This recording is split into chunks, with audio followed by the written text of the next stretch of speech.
Yan kabayan ay kapipitas ko lang kanina doon sa taniman namin ng yellow squash. Doon din nakasama yung mga zucchini. However, ito pa lang ang na-harvest ko kanina, mga yellow squash. Ang tawag dito, ito yung crook neck.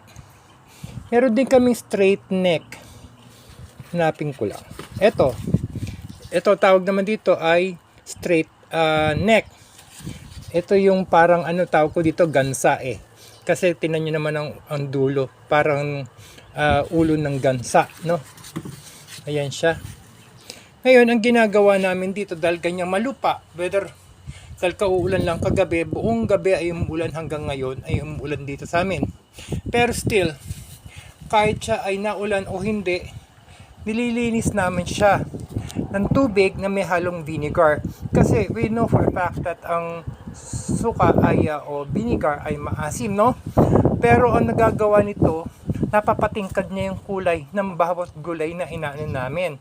Na inaani, binababad ko lang siya sa tubig na may vinegar at binabrush off ko yung mga lupa.